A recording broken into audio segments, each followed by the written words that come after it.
Gadis ini akan melahirkan tetapi dibawa ke prostitusi. Fanya menatap pelayan yang memberi hormat padanya. Dia pikir itu ayah mertuanya, mengancamnya untuk melarikan diri. Cemre pun tak kuasa menahan tawa. Meski begitu, Fanya tak meragukan suaminya. Cemre tidak bisa melihat lagi dan memberitahu Fanya bahwa suaminya telah menjualnya. Fanya mengira Cemre sedang berbicara omong kosong. Hari ini suaminya dan Fanya pergi menemui keluarganya. Cemre tersenyum sampai miring. Fanya bertanya pada suaminya tapi Isa mengakui itu benar. Fanya tidak percaya. Hari ini mendorongnya ke jurang keputusasaan. Tapi Fanya tidak sempat panik. Putus asa, dia memohon Isa menyakitkan. Saat itu Cemre berdiri dan meminta Isa membawa Fanya pergi dari sini. Dia hamil, tidak ada gunanya di sini. Ada sedikit harapan di hati Fanya, tapi Jaya di sebelah Cemre menerimanya. Mereka tidak menyerah pada siapapun. Cemre berkata biarkan Nyonya Kiara yang memutuskan. Cemre bersikeras kepada majikannya bahwa Fanya hamil, yang tidak berguna. Namun Jaya mengatakan Fanya akan bisa menerima tamu dalam beberapa bulan. Dia cantik dan putih. Saat Jaya keluar melihat Isa mendorong Fanya, dia berhenti dan menamparkan bajingan itu dengan tamparan. Jaya mengatakan bahwa meskipun mereka tidak menerima Fanya, suaminya akan menjualnya ke tempat lain. Jaya memberi Isa banyak uang untuk mengusirnya dari sini. Fanya mengejar tapi Isa tidak berbalik. Dia tidak peduli sama sekali. Jaya membantu Fanya membawanya masuk. Kiara melihat bentuk rusak Fanya dan memanggilnya untuk berhenti. Tidak peduli apa yang dia minta, Fanya diam. Dia menamparkan Fanya untuk melihat kenyataan dengan jelas. Dia dan anak-anaknya sama-sama berada di sini. Fanya berpendapat bahwa anaknya tidak pantas berada di sini. Kiara tidak peduli padanya. Dia mengatakan putranya lebih baik tinggal di sini daripada mengikuti ayahnya. Fanya mengingat semua yang terjadi hari ini. Aku merasa seperti akan melahirkan. Jaya memanggil bidan. Mengalami kesakitan, Fanya akhirnya melahirkan seorang putri cantik. Tapi dia tidak bahagia sama sekali. Bagaimana dia bisa melindungi putrinya? Anak laki-laki Arsenik selalu menunggu di luar, dengan hati-hati menggendong bayi di pelukan bidan. Ternyata Fanya pergi ke kuil untuk berdoa. Jaya pun membawa Asen bersamanya. Bocah itu menangkap Fanya ketika dia akan jatuh. Sebelum Angi lahir, Asen menyelamatkan nyawanya. Roda nasib pada saat itu mulai bergerak. Angi lahir di rumah bordil. Ketika dia berumur 5 tahun, dia memakai warna merah. Fanya sangat marah hingga memotong pendek rambut Angi. Karena saya tidak ingin putri saya mengikuti jejak mobil lama saya. Dia melarang anak-anaknya untuk tidak memakai riasan. Tapi Fanya tidak menyangka putri secepat itu akan mengalami hal ini. Ada beberapa tamu asing hari itu. Mereka ingin mencari gadis-gadis muda yang berencana membawa mereka ke luar negeri. Tapi sekarang Angi lincah dan aktif. Karena Fanya tidak diperbolehkan keluar kamar, dia hanya bisa berdiri di kursi dan melihat keluar. Ibu Kiara menjelaskan kepada orang asing itu, kami tidak menjual anak perempuan. Tapi Cemre mengatakan dia membuat kesepakatan, menerima uang dalam jumlah besar. Saat keduanya bertengkar, Angi terjatuh dan berguling di depan semua orang. Dilihat oleh orang asing, mereka tertawa jahat. Angi yang polos tersenyum sopan pada mereka. Cemre melihat Angi menjadi sasaran. Angi tak lupa melambaikan tangan pada keduanya sebelum pergi. Menunggu alien selesai, Cemre menyeret Angi ke kamar gelap. Ikat gadis itu.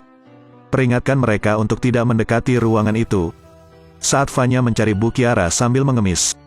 Tapi menurutnya tidak buruk mengurung Angi. Baginya untuk menyadari itu tidak memiliki kebebasan. Arsenik diam-diam tidak terkunci. Begitu dia berbalik, Cemre tepat di depannya. Tapi dia tidak menyalahkan Asen, tapi juga melepaskan ikatan Angi.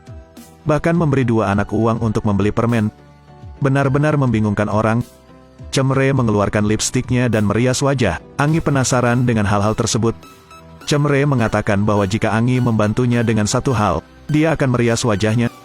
Angi berbusana cantik menari-nari di tengah keramaian. Dan Cemre merekam videonya. Angi semakin bersemangat. Fanya memiliki banyak orang yang datang. Tunggu dia untuk melihat bahwa orang yang menari adalah putrinya. Fanya putus asa. Dia tidak ingin putrinya bersentuhan dengan tempat ini. Tapi Angi masih jatuh ke dalam perangkap spiral. Fanya memanggil putrinya dengan keras. Apa ini yang kau inginkan?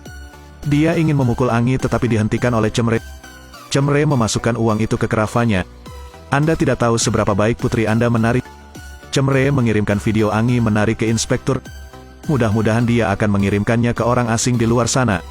Angi tidak tahu di mana kesalahannya tetapi meminta maaf kepada Fanya. Dia bilang dia hanya suka menari. Fanya hampir pingsan. Dia menghapus riasan di wajah putrinya. Tapi dia tidak bisa menghapus hubungan antara putrinya dan tempat ini. Gadis itu memiliki lonceng di kakinya. Ini akan menjadi hari terakhirnya di rumah bordil. Angi akan dijual kepada orang asing. Tapi Fanya tidak mau menerima takdirnya. Dia dan putrinya meninggalkan tempat setan ini. Fanya mengenang bahwa 5 tahun lalu dia hamil dan dijual ke rumah bordil oleh suaminya. Fanya tidak ingin putrinya mengulangi kesalahannya. Dia mengumpulkan pakaian dan uang dan menemukan bahwa uang itu tidak cukup. Angi mengambil tabungannya dan memberikannya kepada ibunya. Mereka bersembunyi di bagasi truk di luar rumah bordil. Angi mengira dia sedang bermain petak umpet. Mengikuti gerakan untuk pertama kalinya dalam 5 tahun mereka melihat dunia luar. Tapi mereka dihentikan oleh beberapa orang. Ternyata Nyonya dan Cemre mengirim orang untuk mencari mereka. Saat memeriksa mobil, ibu dan anak itu tidak berani mengeluarkan suara. Perhatikan mereka menyodok dengan pisau tajam. Sebuah pisau menusuk kaki Fanya. Dia menahannya dan menyeka darah segar dari pedangnya dengan kain. Untung saja tidak terdeteksi. Angi melihat kaki ibunya berdarah. Fanya menghibur putrinya hanya dengan bermain-main. Sekarang diam. Semakin jauh mobil melaju, Angi merasakan udara kebebasan. Fanya memintaku untuk duduk. Namun juga tertular oleh semangat Angi. Angi membalut kaki ibunya dengan kain. Fanya bertekad untuk tidak membiarkan kesalahan suaminya melibatkan putrinya.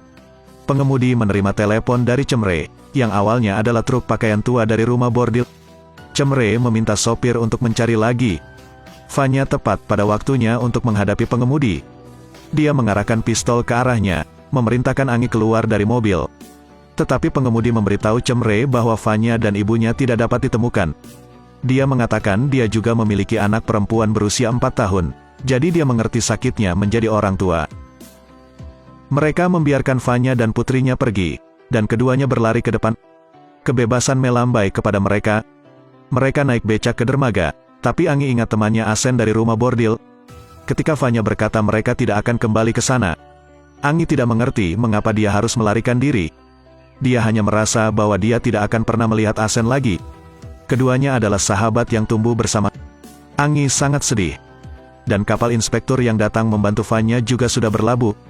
Saat ibu dan anak itu melangkah ke dalam kereta, Angi tiba-tiba menarik diri dari pelukan Fanya. Angi ingin menemukan arsenik dan pergi bersama mereka. Fanya menarik putrinya kembali. Saat itu Bu Kiara kembali menggandeng tangan Angi. Rupanya mereka sudah bisa menjalani kehidupan baru. Kiara mengatakan saat keduanya menari di dalam mobil, mereka juga harus melihat-lihat. Mobilnya ada di belakang mobil mereka.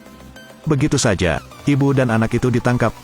Baru kembali Angi jatuh dari lantai atas lagi luka parah dan dibawa ke rumah sakit. Saat ini ada seorang miliarder yang ingin mengadopsi Asen. Asen tidak tega meninggalkan Angi. Tetapi miliarder itu mengatakan bahwa selama Asen menjadi putranya, dia akan membayar tagihan rumah sakit Angi.